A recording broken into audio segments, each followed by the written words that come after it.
This is going to be my working line. Working lines by default should go into your ventral or pelvic or central ring. You can also put them in your sternal ring if you want. That is not off the table. There's nothing wrong with you putting it here if you want to put it there. And then your backup or your belay line, where should you connect that? Well, if you have your main line in your sternal, you can also connect the backup line into the same point. Granted, you could argue that this is a critical point, or you could argue that it's not. There are different schools of thought on that, but this is actually acceptable. So let's back it off and go main working line to my central or ventral or pelvic, backup line to my sternal. So long as I have no more than 2 feet of free fall potential, this is fine. In a rescue system, like, why not do that? If I'm gonna be on a backup or belay line, for me personally, I'm always gonna revert to sternal unless I'm doing any kind of like tool work, whether that could sever, cut, burn, break the rope. If I'm using a chainsaw or doing torch cutting, you don't want anything, you don't want your backup lines in front of you while you're operating that. So a lot of people in the fire service will default, Eric, hook me up in my dorsal, to just defaulting to having a backup line on your dorsal. Again, backup line on your dorsal, 6 foot max free fall. The problem with this and what I don't like about it are 2 things. One, I can't see what's going on back there. Gravitating more to rope access, I want to see all my connections, I want to see all my lines. And this, I'm blind. Also, it's hard for me to tend if there's slack that gets created. That applies for a Prusik, it applies for an ASAP. Also, if I fall on this, I'm like a dead fish, and that harness hang syndrome or orthostatic hypotension can set in, and it's a lot more painful when you're just hanging by your dorsal like a dead fish. I'd rather fall, disconnect me. If I'm gonna fall, I'd rather fall on my sternal because I'll be in an upright position. It's gonna be much more comfortable for me. If I don't have a class 3 full body harness, and this just depends on what environment you're operating in. If you're doing like mountain style stuff, backcountry rescue kind of stuff, Eric is wearing a class 2 seat harness, and so his primary connection is gonna be the only point that he has on the harness. It's really the belay loop or the ring, whatever style class 2 seat harness you have, that's the primary. The backup can't go anywhere else, so primary and backup to your seat harness. It's a lot more simplified. But again, if you're in an industrial setting and you're under OSHA regulations, seat harness isn't gonna cut it. This is more for anywhere those federal rules don't apply. Like off the side of a road, you could probably argue that you get away with a seat harness. Hiking up a canyon, seat harness if you want. Okay, now let's talk about how all these connections play in and relate to the type of rope system that they're gonna be using on the top side. Just your classic, like, okay, you're lowering a rescue down to pick somebody off, whether patient, victim, subject. I'm gonna call it all subjects. So the people that we're picking off, the people we're rescuing are subjects. The rescue package, subject. Okay, we'll start off with 2 separate independent lines. So my primary working line, and these are all options. We're just going through the gamut here. Working line connects to my central or ventral or pelvic ring. As I come down, I want to connect a primary line to my subject, and with a hard tie like this, you kind of have to gauge how far spacing or how far of a distance you want to be. If you're full suspended, and they're clinging, this might work. You'd have to gauge your arm, as you're getting lowered and reach and say, okay, got him, stop. You could completely reverse this up too if you wanted to. Just depends on where you want to be in relation to your subject. If I'm accessing on a perch, I can get down and then I can stand here, and let's walk up to Eric, and I can introduce slack into my main line and then connect Eric in above me. That's also an option. These are options for primary connections. Okay, those are fixed line options. All right, let's back this up and put Eric on the terminal end. And let's say that I wasn't really sure about what this was gonna look like. Well, a mechanical rope grab is an easy solution because now it gives you adjustability. And now I can adjust where exactly I want my subject to be in relation to me. So if I want to be like this close, I can do that. Okay, so that was our primary connections. Let's talk about backup connections. And backup connections, well, if I'm above Eric, so his backup or belay is going to be lower. So he's sitting in a seat harness, so we're going to have to hook him in to the same point. For me, dorsal or sternal. I like sternal. So if there was slack anywhere in this, I could adjust and take, let's walk up with me. And let's just assume that this belay line, we had a lot of slack here while I hooked them up, and now I can say take on belay, and they're taking.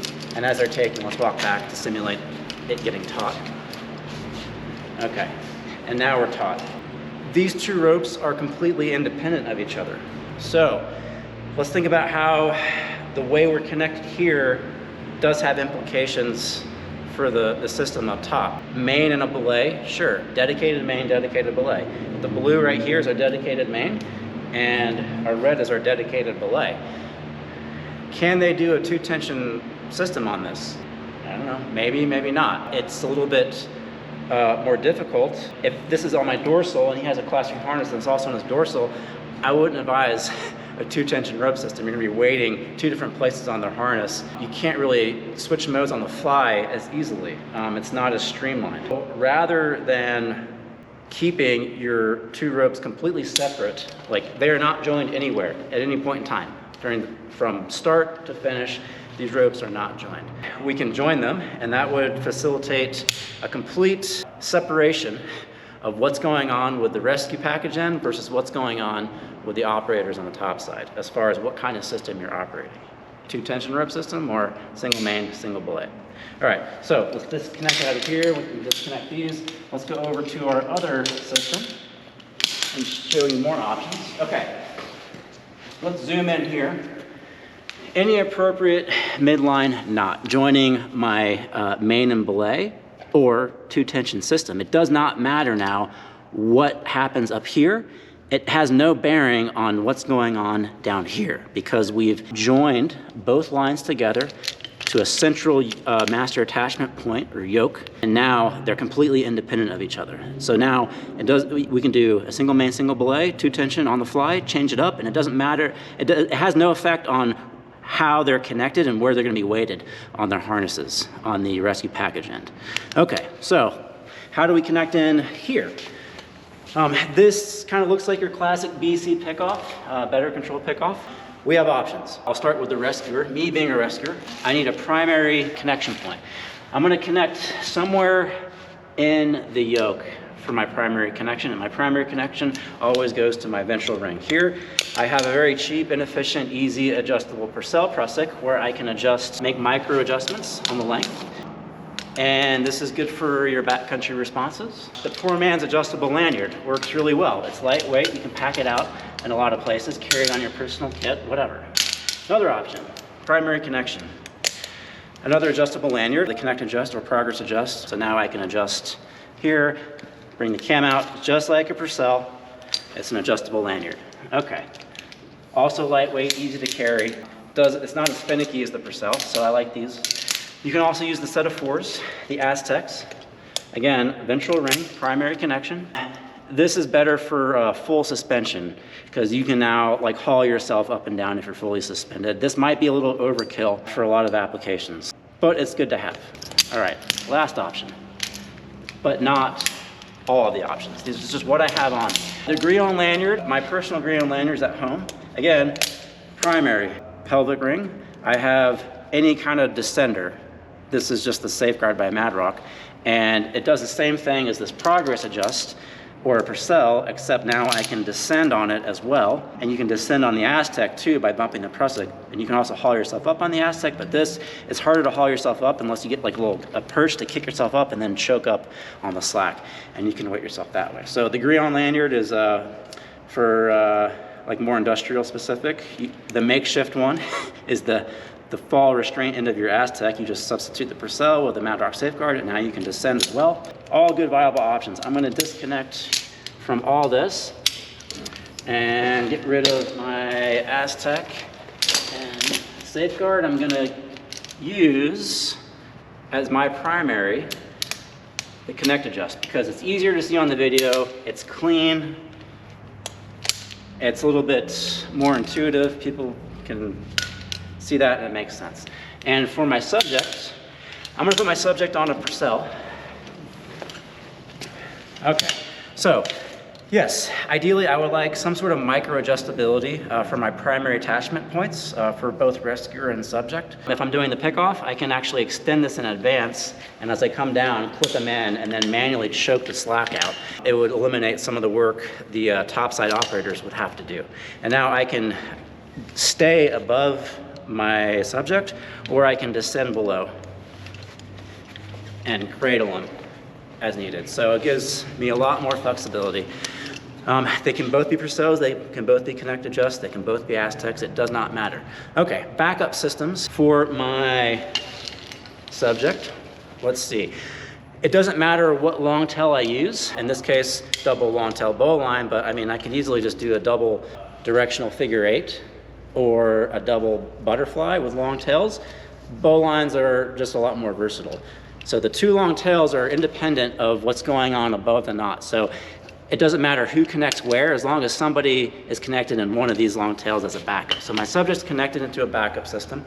We want to eliminate or mitigate any slack in our backup. So that's why we can use a prusik and tend that slack accordingly. Now, we have this big long tail, and some people will like to create a closed loop backup system where this big dead leg bite, we just hook a carabiner in, and it's just, now our system is closed, okay? The true backup is here on the prusik, and we can tend that as we bump the Purcell down on our subject. For me, I can do the same thing. Since I'm wearing a class 3 harness, I'm going to go to my sternal, and I have to tend that just the same as well. Now, personally, I don't like closing the loop, because I find that having this dead leg gets caught in snags. And you could argue that, oh, well, it's not a closed loop system, you panic, and then if you lose your primary and you panic and you grab your prusik and it slides all the way down, well, yeah, but it's gonna, as long as you have a stopper knot, it's not gonna go off the stopper knot. So I just think this is more user preference. How safe do you feel? How comfortable are you with the system? For me, I don't like having that dead leg connected back into me. It's just hanging loose. Given the choice, if I have to go places where I have to hike or weight is an issue, I'm gonna stick with a prusik. But in most cases, I'm gonna just forgo the prusik altogether if I have an ASAP, because the ASAP will tend itself. So let's ditch the prusik and just go with the ASAP to sternal. And this will tend itself. So my primary adjustable lanyard into the yoke to my ventral. My secondary or backup is ASAP mobile fall arrest into my sternal. I can also go dorsal, but I don't want to go dorsal unless I'm doing cutting work, hot work, anything that could sever the rope. And this is my backup. Now, is this my belay? And is this Eric's belay? That's the question. Well, there's kind of like two belays. Let's kind of think critically about this. Eric's personal belay, my personal belay, should our primary connection lanyard fail off the yoke. So this is our personal belays. There's a system belay too. The system belay is everything above this yoke. So whether that's single main, single belay, 2-tension rope system, doesn't matter. The system belay is up here, and regardless, like if one of these lines fails and our backups don't fail, like the arrest is gonna happen on our primary. One of these will catch, and so we aren't really being belayed by our belay, we're being belayed by the main line above the knot, if that makes sense. And then if our connections fail, like I didn't rig the carabiner right and it just pops out and I fall, then this is my personal belay on the long tail. All viable options, they all work. A lot of this is just based off of the equipment you have available to you. How far do you have to carry this stuff? Is weight a concern? What's your mission profile? I didn't even cover litters, like litter basket rigging, but the concept is really the same. I think I have other videos where I talked about should the victim be tied in to the long tail in a litter basket. Personally, I'd say no. And I have another video where I explain as to why I don't want our victim secured into a long tail in a litter basket. That's for another video.